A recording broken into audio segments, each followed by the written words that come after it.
Datang laki-laki pertama kali, kasih dia air minum. Datang kedua kali, tanya, what do you want? Kau mau apa datang kemari? Ini udah dua kali kau datang kemari. Mau bawa anak bapak sekali aja. Kau pikir anakku ini toples? Kami mau jalan-jalan aja pak, sebentar aja. Nanti kami belikan bapak mie ayam. Tak ada mie ayam, pergi kau. Datang ibu itu dari dapur. Kasihlah bang, kita dulu lebih parah dari itu. Inilah yang buat hancur dunia persilatan. Pertanyaan ini akan diseleksi oleh tim. Pertanyaan-pertanyaan yang kira-kira menambah iman dan amal soleh. Amin. Adapun pertanyaan-pertanyaan yang tak jelas, jawabannya jelas, pertanyaannya tak jelas. Masya Allah, syukran, jazakumullah khairan. Mau tebal ini, kok nengok tebalnya ini kayaknya as-sholatu khairum minan naum baru selesai. Ada pula struk dari beli-beli di supermarket. Assalamualaikum Ustadz. Waalaikumsalam. Saya ingin bertanya, bagaimana memberitahu suami untuk tidak merokok lagi?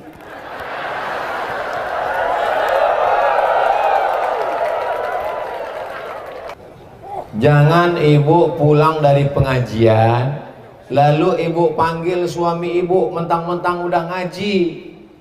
Sini bang, duduk. Ya ayyuhalladzina maroko.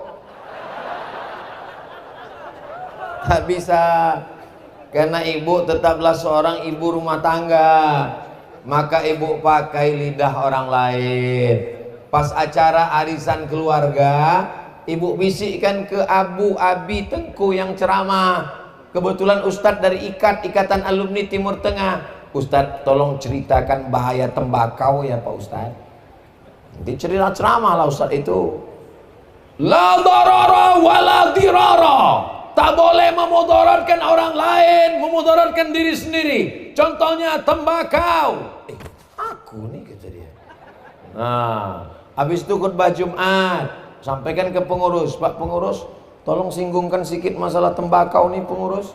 Khutbah Jumat, jamaah Jumat yang dimuliakan Allah. Hari ini ada orang yang membakar uangnya. Padahal Allah mengatakan, innal mubadzirin, orang yang mubazir, kanu ikhwana syayatin, saudara setan. Aku juga nih.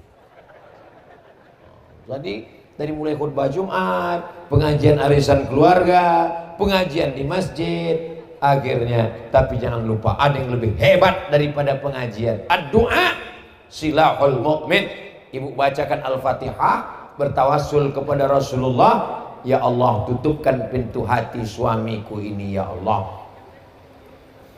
Tidak sulit bagi Allah. Innama amruhu idza arada syai'an ayaqula lahu kun. Lalu kenapa dibuat Allah begitu panjang ceritanya? Prosesnya. Allah ingin buat ibu dapat nikmat lebih hebat daripada dunia dan seisinya. Ayyahdiyallahu bika rajulan wahidan.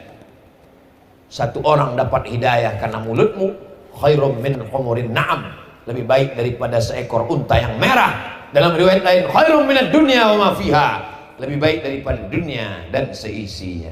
Mudah-mudahan ibu yang risau dengan suaminya merokok segera berhenti insyaallah. Amin ya rabbal.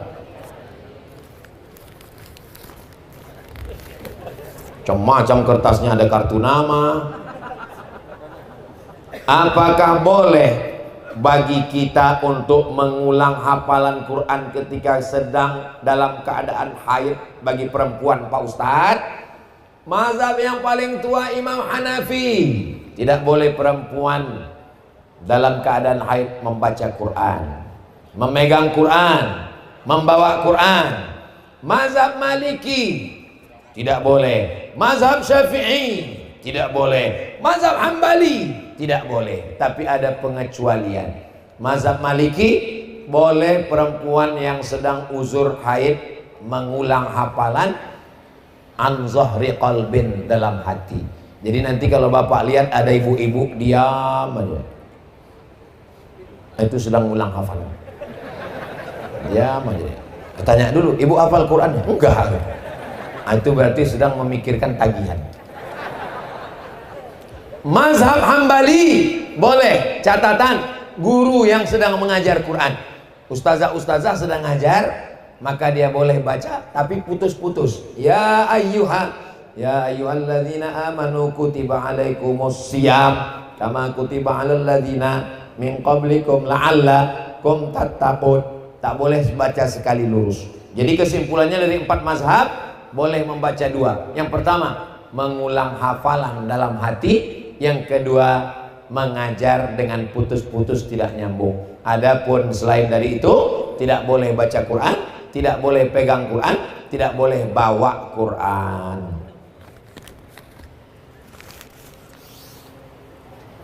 Izinkan saya bertanya pada malam yang berbahagia ini. Apakah kita berdosa jika kita menegur orang tua kita ketika tahu perbuatan yang mereka lakukan salah? Kuntum khaira ummah, kalian ini umat yang terbaik. Kapan kita menjadi umat yang terbaik? Ta'muruna bil ma'ruf, ajak orang buat baik, wa tanhauna 'anil, larang orang buat mungkar. Jadi kalau orang tua kita mabuk Pak Ustadz, orang tua kita main judi Pak Ustadz, orang tua kita ke dukun Pak Ustadz, apakah judi, dukun dan mabuk itu mungkar? Mungkar. Maka kita cegah. Caranya, jadi jangan mentang-mentang udah ngaji, udah tobat, udah hijrah, dekat dengan Abu Abi Tengku Ustadz, pulang ke rumah, munafik, itu ayahmu.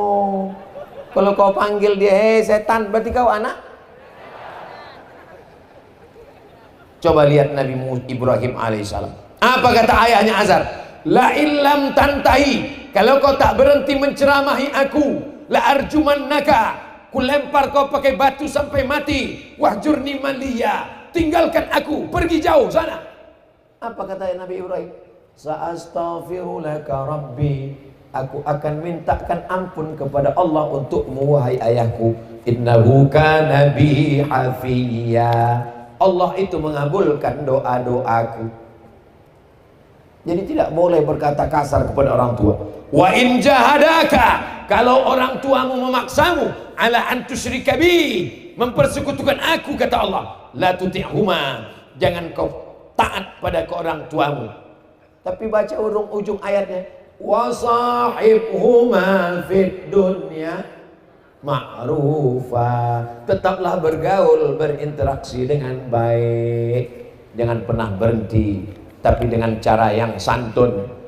Ud'u ila sabil rabbik, ajak kedua orang tuamu ke jalan Allah bil hikmah, dengan kata-kata yang santun, wal mau'izatil hasanah, dengan suri tauladan yang baik. Mesti berdebat, berargumentasi. Wajadilhum billati hiya ahsan, berdebatlah dengan cara yang terbaik. Jadi kalau kebetulan ibunya belum pakai jilbab, belum menutup aurat, mak pakai baju tutup aurat ya mak ya, kelihatannya ketiak emak itu macam leher onta. Kasar kali cakap kau. Kalau tak percaya tengoklah mak, ini gambar. Jangan kasar-kasar, karena bagaimanapun dia dulu yang mengandungmu 9 bulan 10 hari, melahirkanmu meregang nyawa. Kau gendong dia dari Banda Aceh ke Makkah, terus ke Madinah, terus ke Padang Arafah, terus ke Musdalifah dan Mina, tak dapat menebus sekali teriakannya saat melahirkanmu. Dengan kata yang paling lembut, paling baik, pakai lidah orang lain, pinjam lidah ustadz untuk menyampaikan kebaikan, dan doakan dia. Allah akan membukakan pintu hidayah. Tak ada yang sulit bagi Allah, tapi Allah ingin melihat kesabaranmu dan keseriusanmu. Mudah-mudahan orang tua kita yang belum lagi dapat hidayah, dibukakan Allah pintu hidayah insyaallah. Apa hukumnya suami yang tak mau kerja bertahun-tahun, berharap istri yang bekerja untuk menafkahi keluarga?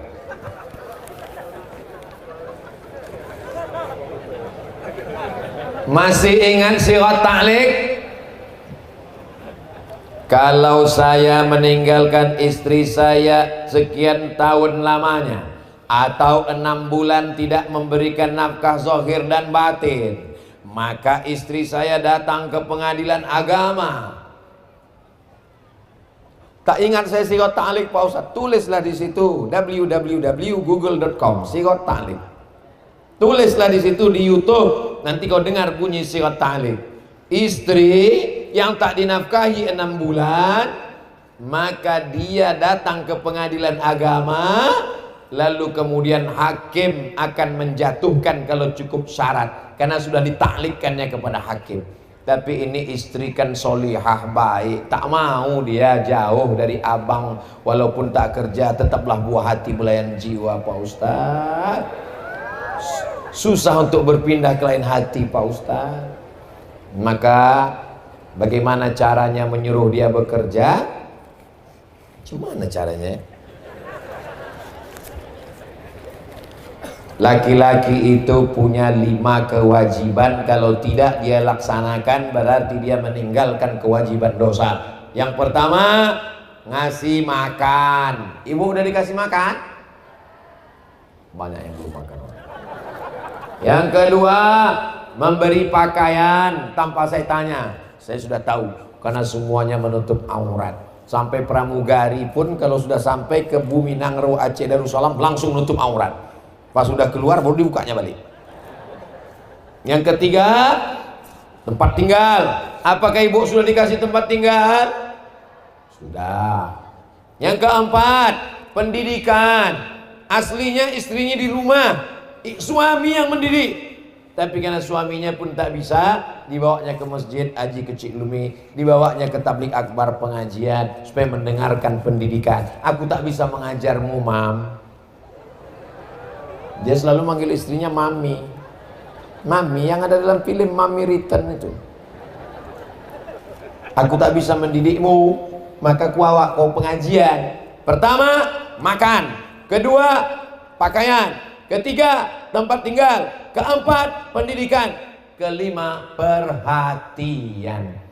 Jadi kalau ada perempuan tidak diberi perhatian, dia akan mencari perhatian suami tetangga. Nah, itulah dia kalau berjalan berbunyi kakinya kerincing, kerincing, kerincing, kerincing. Wajahnya biasa aja, lipstiknya 3 inci. Mencari perhatian orang gara-gara suaminya tak memperhatikannya. Jadi suami, kalian menjadi suami yang baik, berikan 5 ini. Kita ulang. Pertama, makan. Kedua, pakaian. Ketiga, tempat tinggal. Keempat, pendidikan. Kelima, perhatian. Ibu, ini calon-calon suami yang baik. Kalian punya anak gadis, kasih secepatnya ke sini. Setuju? Udah ku iklankan tak juga laku, kalian entahlah. Pulang dari sini cepat sebelum orang ini berubah pikiran. Mau sampai duha ini nampaknya. Ustadz, kami tanya bagaimana orang yang selalu melakukan kebaikan, selalu beribadah, taat kepada Allah, selesai masalah. Apalagi? Tapi masih melakukan dosa. Ini namanya STMJ, sholat terus maksiat jalan.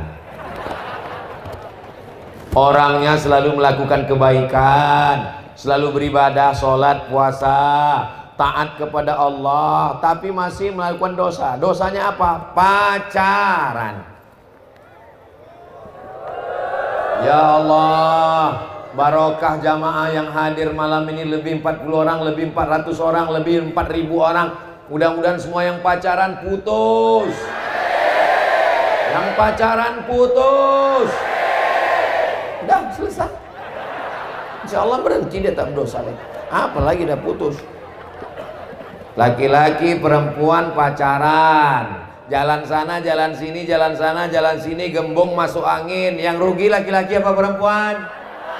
Yang muntah laki-laki apa perempuan? Yang hamil laki-laki apa perempuan? Yang meregang nyawa melahirkan anak laki-laki apa perempuan?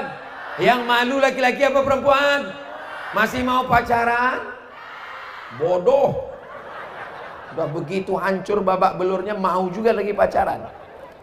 Orang ini ya enak, apalagi playboy cap tupai.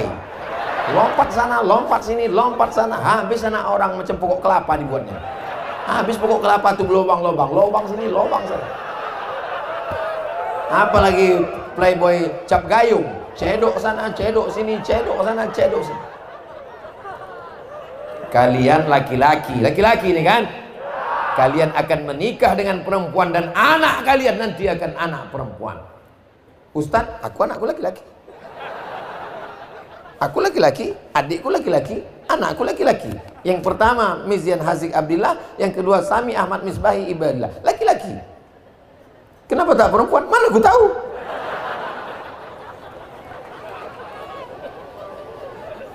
Kau akan punya anak perempuan, kau punya adik perempuan, jangan sepelekan perempuan. Kalau kau jantan, jangan kau bawa bunga mawar, tapi bawalah mahar.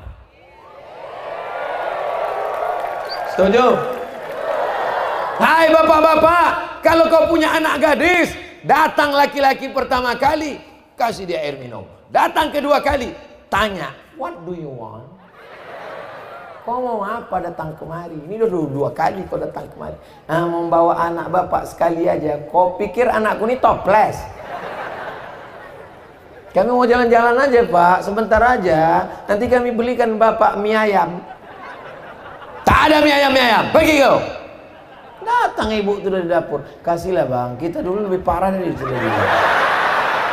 Inilah yang buat hancur dunia persilatan. Alhamdulillah, menjadi orang Aceh itu nikmat. Kenapa? Karena ada polisi wilayah Hizbah.